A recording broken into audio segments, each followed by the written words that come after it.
아멘. 감사합니다. 오늘 우리가 함께 보실 말씀은 마태복음 8장 14절과 15절 말씀입니다.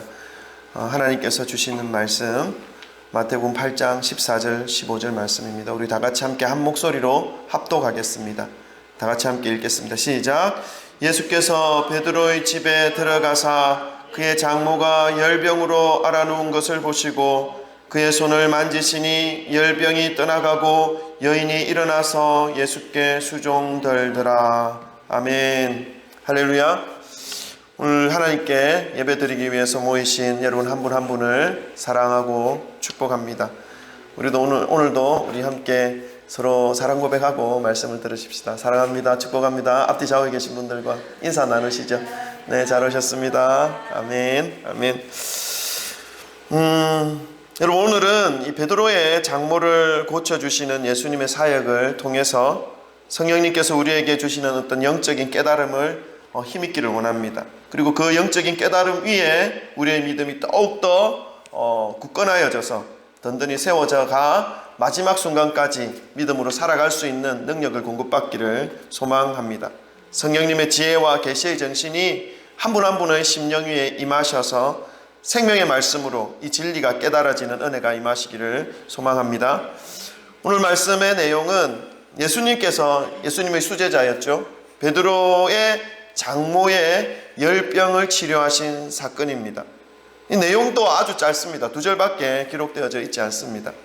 그렇지만 이 짧은 내용의 이 사건, 이 사역은 공관복음, 마태, 마가, 누가복음에 동일하게 기록되어져 있습니다. 예수님의 사역이 마태복음에만 기록되어져 있는 사역이 있고 또 마가복음에만 기록되어져 있는 사역이 있고 누가복음에만 기록되어져 있는 사역들이 있습니다. 그런데 이 세 군데에 동시에 기록되어져 있는 사역들도 몇 개는 되지 않지만 기록되어져 있습니다. 그 중에 하나가 오늘 이 베드로의 장모의 열병을 치료하신 사건입니다. 마태, 마가, 누가복음에 공통적으로 기록되어져 있다는 것은 이 예수님의 이 사역에 어떤 특별한 의미가 있다, 중요한 사역이다라는 것을 우리에게 알려주고 있는 것이지요. 베드로의 장모의 열병을 치료하신 이 예수님의 사역이 우리에게 어떤 메시지를 던져주는지 오늘 말씀을 통해서 함께 살펴보기를 원합니다. 첫 번째로 오늘 본문 말씀에 베드로의 집으로 예수님께서는 들어가셨습니다. 베드로의 집으로 들어가신 예수님의 모습을 먼저 함께 살펴보기를 원합니다. 우리 14절 말씀을 한 번 더 같이 함께 읽겠습니다. 14절입니다. 다 같이 읽습니다. 시작. 예수께서 베드로의 집에 들어가사 그의 장모가 열병으로 앓아누운 것을 보시고, 여러분, 베드로의 장모가 지금 베드로의 장모의 집도 아닌 베드로의 집, 이 사위의 집에 와 있습니다. 사위의 집에 와 있어서 그곳에서 지금 열병으로 누워 있는 것입니다. 여러분, 좀 생각해 보십시다. 장모가 지금 사위 집에, 물론 딸이죠.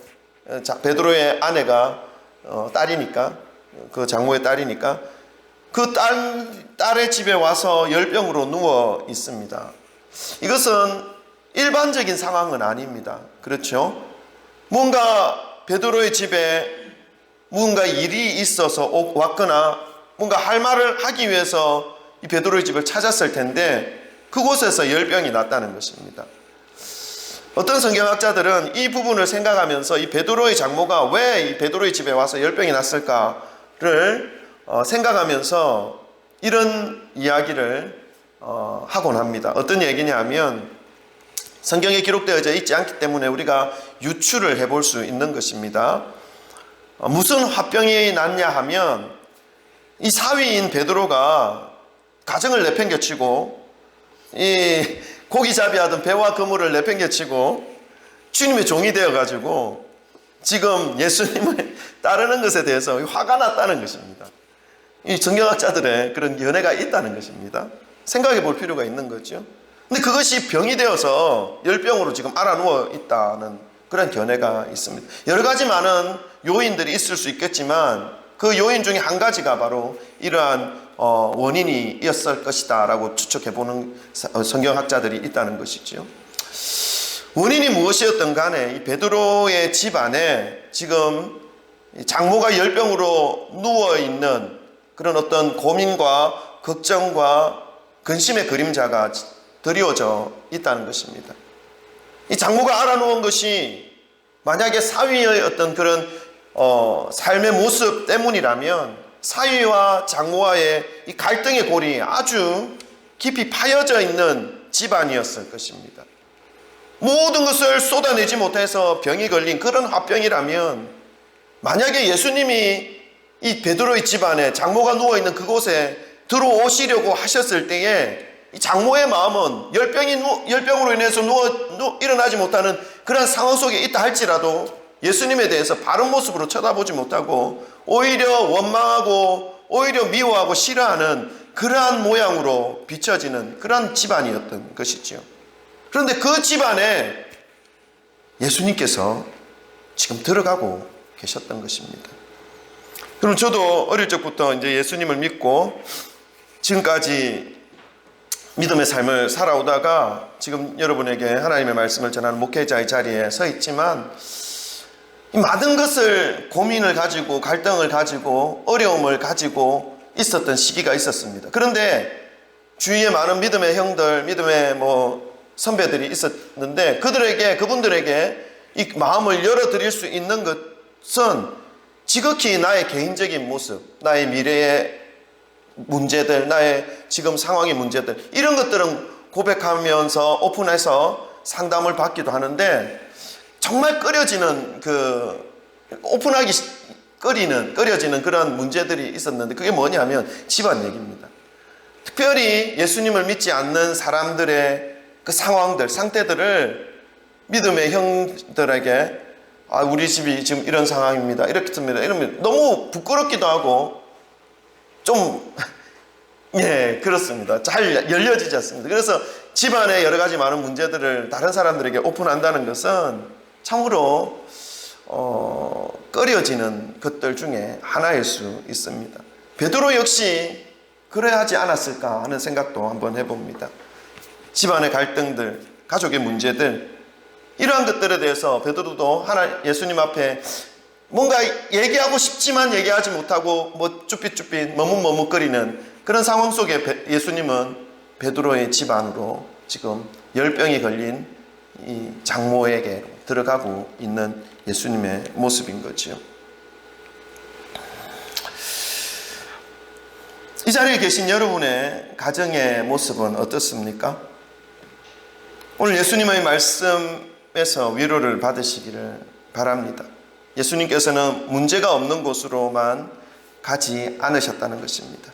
예수님은 오히려 문제가 있고 고통이 있고 어려움이 있고 갈등이 있고 그래서 그곳 가운데 평화가 깨어진 그곳으로 예수님은 오히려 발걸음을 옮기셔서 사역을 해 나가셨던 예수님의 그 사역의 모습을 볼 수 있게 되는 것입니다.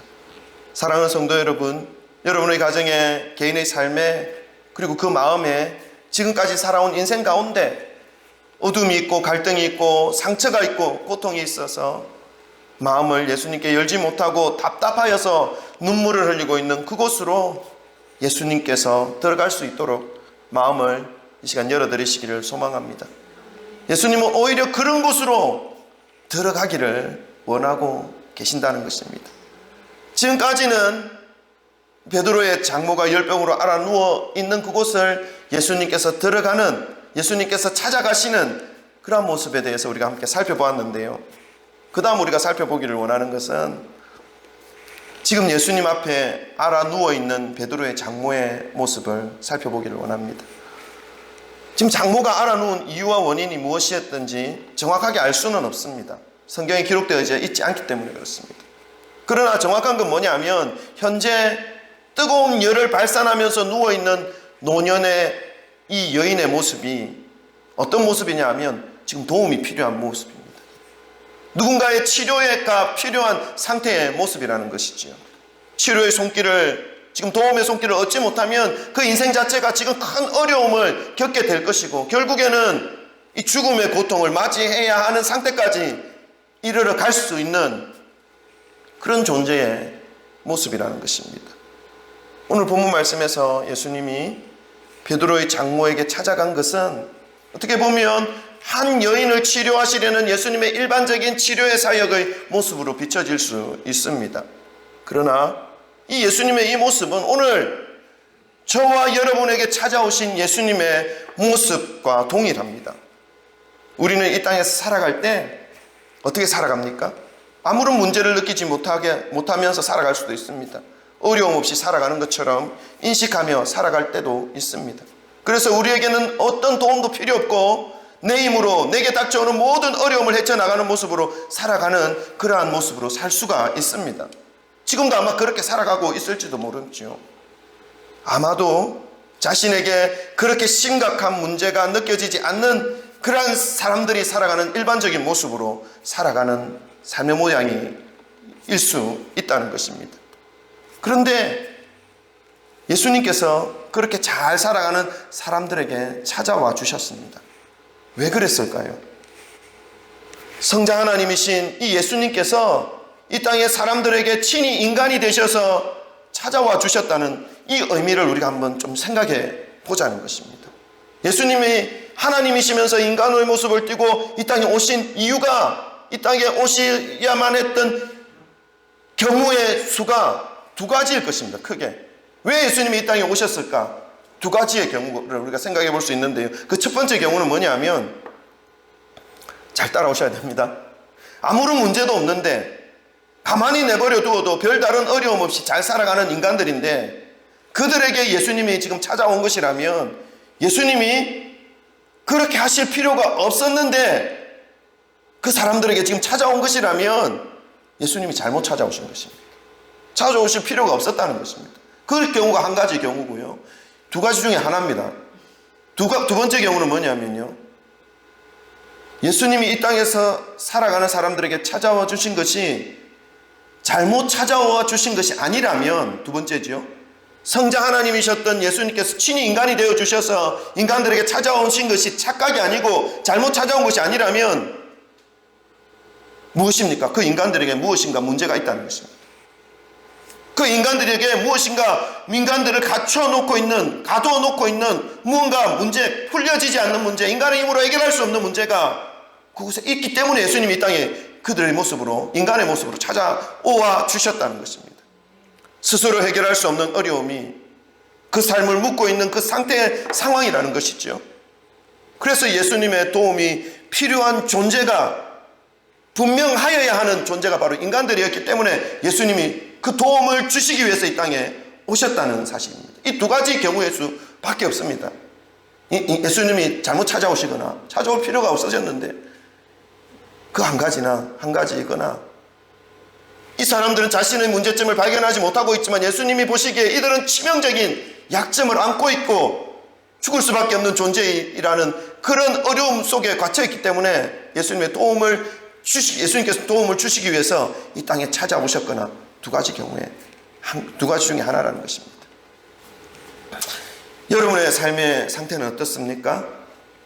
인생에 심각한 문제 없이 스스로의 힘으로 문제들을 잘 처리해 나가며 살아가고 있는 상태입니까? 그러니 예수님이 옆에 계시든 옆에 계시지 않든 별로 상관하지 않는 그런 삶의 모습인가요?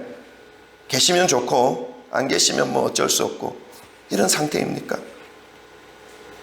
아니면 내 힘으로 도저히 해결할 수 없는 문제를 품고 있으며 발을 동동 구르면서 예수님의 도움을 구하며 찾아오신 그 예수님을 의지하며 지금 살아가고 있는 삶의 상태입니까? 예수님께서 이 땅에서 살아가는 모든 사람들에게 찾아오신 것이 틀림이 없고 신이 인간의 몸으로 찾아오셔야 할 이유가 있다는 것이 착각이 아니고 그렇게 하실 필요가 없었는데 그렇게 하신 것이 아니라면 예수님이 찾아오신 이 땅의 모든 사람들에게는 분명히 스스로 해결할 수 없는 문제가 있는 것이 확실합니다. 오늘 열병으로 일어나지도 활동하지도 가만히 내버려두면 죽음으로 치닫을 수밖에 없는 이 베드로의 장모의 삶과 같이 말입니다. 사람들의 상태에 대하여 정확하게 말씀해 주시는 성경 말씀이 있습니다. 로마서 3장 10절부터 18절까지인데요. 짧은 말씀이니까 우리 함께 다 같이 합독하겠습니다. 예수님이 필요 없다라고 생각하고 자기는 잘 살아가고 있다라고 생각하고 예수님이 여기까지 찾아오실 필요가 없었다라고 생각하는 사람들의 모양의 모습에 대해서 성경은 이렇게 말씀합니다. 로마서 3장 10절부터 18절 다 같이 읽습니다. 시작. 기록된 바 의인은 없나니 하나도 없으며 깨닫는 자도 없고 하나님을 찾는 자도 없고 다 치우쳐 함께 무익하게 되고 선을 행하는 자는 없나니 하나도 없도다. 그들의 목구멍은 열린 무덤이요 그 혀로는 속임을 일삼으며 그 입술에는 독사의 독이 있고 그 입에는 저주와 악독이 가득하고 그 발은 피 흘리는데 빠른지라 파멸과 고생이 그 길에 있으며 평강의 길을 알지 못하고 그들의 눈앞에 하나님을 두려워함이 없느니라 함과 같으니라. 아멘. 그렇습니다, 여러분. 지금 예수님이 필요 없다, 나에게 찾아오실 이유가 전혀 없이 나는 지금 잘 살아간다 라고 생각하는 이 사람들의 상태가 바로 이러한 상태라는 것을 분명하게 알려주고 있습니다. 자신이 치명적인 심각한 열병에 걸려있는 상태인 줄 깨닫지 못한 채 무익하고 공허한 삶을 지금 살아가고 있는 존재가 바로 인간이라는 것입니다. 결국 예수님이 필요 없다라고 생각하면서 살아가는 그 삶은 파멸과 고생의 길이라는 것이지요. 그리고 평강의 길을 알지 못하는 삶이라고 로마서는 우리에게 알려주고 있습니다. 이 문제를 인식하는 자는 예수님을 필요로 합니다. 예수님 없이 살아가는 것이 얼마나 위험하며 공허하며 무의미한 것인지를 인식하게 되어 있는 것이지요. 사랑하는 성도 여러분, 이곳에 있는 저와 여러분은 말할 것도 없고 세상의 모든 사람들에게는 인간의 몸으로 친히 찾아와 주신 예수님이 필요합니다. 지금 열병으로 누워있는 이 베드로의 장모처럼 말이지요. 베드로의 장모에게 찾아간 이 예수님이 그녀의 열병을 고치셨습니다. 오늘 우리 속에 있는 여러 가지 많은 문제를 안고 있는 우리의 심령이지만 예수님이 우리의 심령에 찾아오실 때에 우리가 안고 있는 그 모든 해결되어지지 않는 문제들이 해결되어질 줄 믿으시기 바랍니다. 베드로의 장모를 치유하신 예수님의 모습을 함께 살펴보겠습니다. 8장 15절 말씀입니다. 오늘 본문 말씀 마태복음 8장 15절 말씀 우리 함께 합독하겠습니다. 시작. 그의 손을 만지시니 열병이 떠나가고 여인이 일어나서 예수께 수종들더라. 아멘.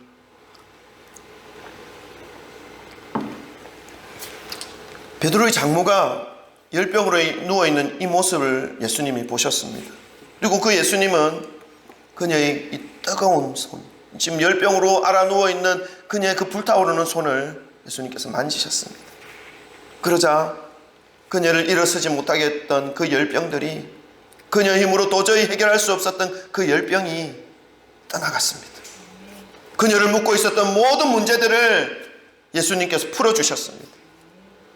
여러분, 이 땅에 인간의 몸을 입고 찾아오신 이 예수님은 이 세상 사람들을 죽음으로, 고통으로 몰고 간 모든 저주의 문제를 끊어주셨습니다. 열병으로 죽을 수밖에 없었던 이 베드로의 장모를 일으키셨던 것처럼 예수님을 맞아들이는 모든 사람들에게 이 죄로 인해 주어진 죽음의 저주를 벗어나게 해 주셨습니다. 할렐루야. 그래서 저와 여러분은 이제 이 죽음의 저주에서 묶여있는 존재가 아닙니다. 아멘. 주 예수 그리스도를 찬양하시기를 바랍니다. 또한 우리의 힘으로 해결할 수 없었던 모든 인생의 문제들에 대해서 예수님께로 나아갈 수 있는 그러한 은혜와 특권을 가진 자가 바로 우리들이라는 것을 기억하시기를 바랍니다. 아멘. 이제 열병을 치료받은 이 베드로의 장모의 모습을 함께 살펴보기 원합니다. 15절 후반부에 말씀을 보니까 이렇게 말씀합니다. 열병이 떠나가고 여인이 일어나서 예수께 수종들더라. 예수님께 수종을 들었다는 거죠. 여러분, 이 수종들더라라는 이 말씀의 원어 성경, 이 말씀에 해당되는 헬라어 성경을 보면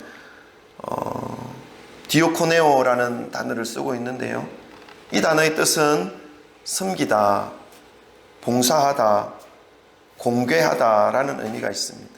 무슨 의미입니까? 열병을 치료받은 이 베드로의 장모가 예수님에 대하여 취한 반응입니다.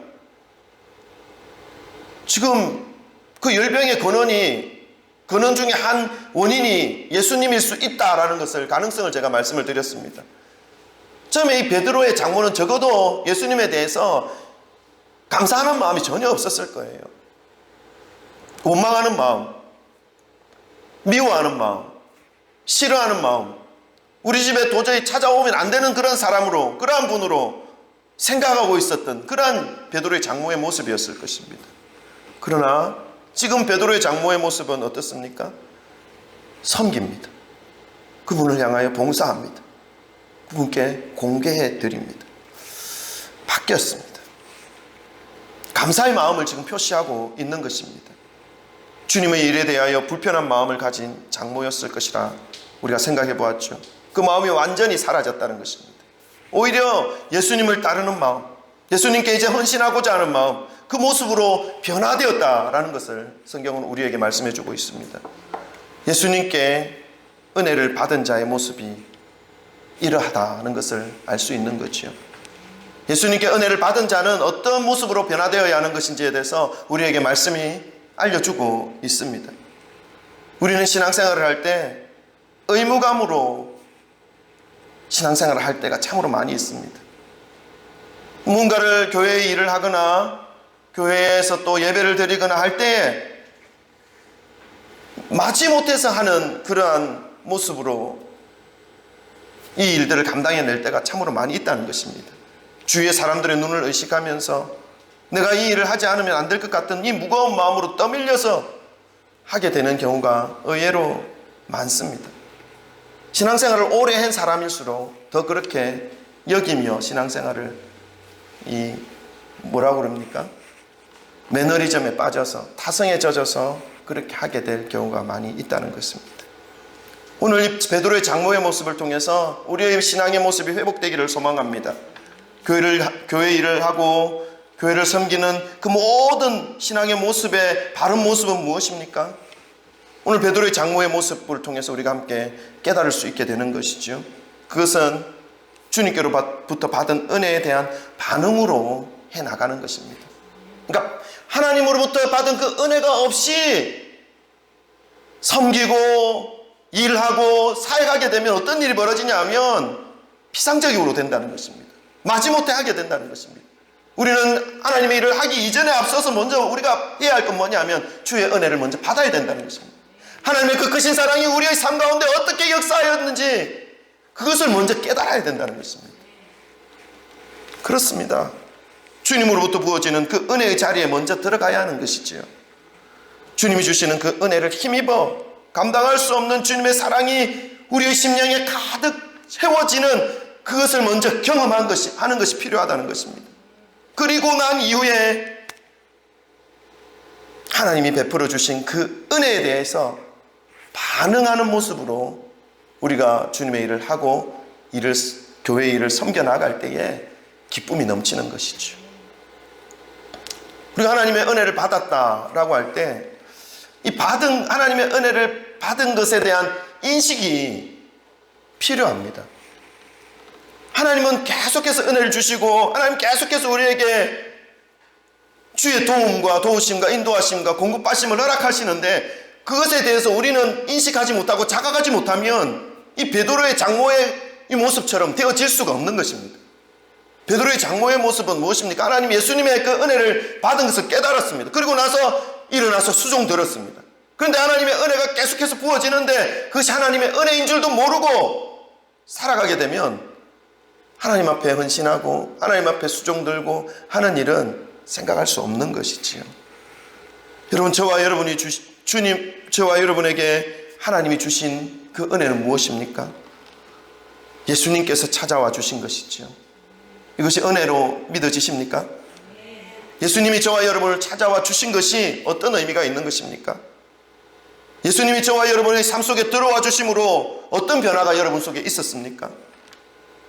이 변화가 느껴지지 않는다면 은혜를 인식하지 못한 것입니다. 저는요, 예수님이 제 마음 아주 변두리에 계셨을 때는 제 삶이 변화되지 않았어요.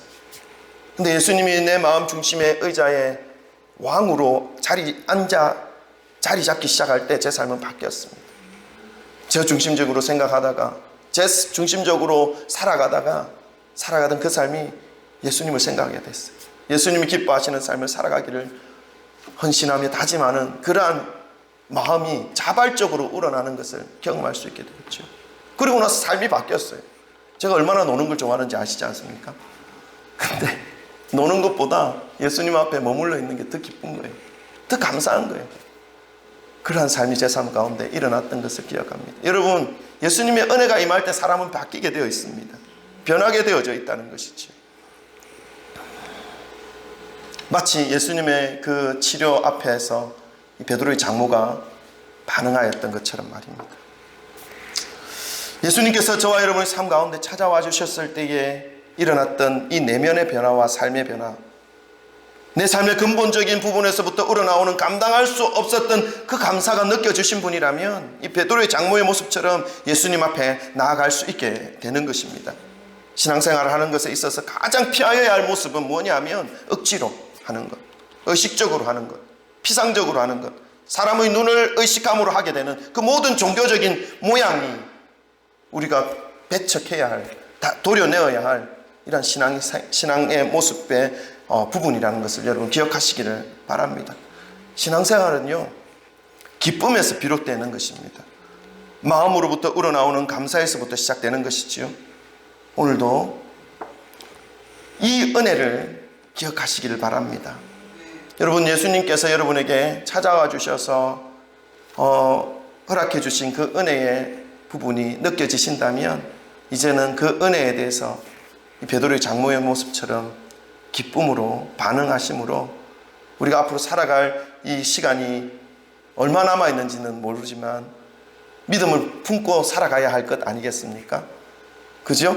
그렇다면 이 믿음의 길을, 그 예수님의 은혜를 기억하시면서 기쁨으로, 감사함으로, 감격함으로 이 믿음의 삶, 신앙의 삶을 살아내시는 귀한 저와 여러분의 삶이 되시기를 주님의 이름으로 축원합니다. 아멘. 기도할까요? 기도합시다. 여러분, 예수님이 여러분에게 찾아오신 것이 분명합니까? 예수님이 찾아오실 때에 여러분의 삶 가운데, 또한 저의 삶 가운데 어떤 변화가 일어났습니까? 아직 변화가 일어나지 않았습니까? 그렇다면요, 오늘 기도하시기 바랍니다. 하나님, 예수님으로 인해 제 삶이 변화되게 하여 주옵소서. 변화된 삶을 살고 계십니까? 그렇다면 기도하십시다. 하나님, 이 변화된 삶 가운데 기쁨이 끊어지지 않게 하여 주옵소서. 감사가 끊어지지 않게 하여 주옵소서. 찬양이 끊어지지 않게 하여 주옵소서. 하나님, 그래서 마지막 순간 주님의 그 품 안에 우리가 안길 그 순간에 주님이 수고했다, 주님 품을 주시는 그 따스한 그 품 안에서 주님 사랑해요, 주님 감사해요, 주님 고마워요 고백할 수 있는 그런 저와 여러분의 삶이 되기를 위해서 우리 주여 세 번 부르짖고 함께 기도하도록 하겠습니다. 기도합니다. 주여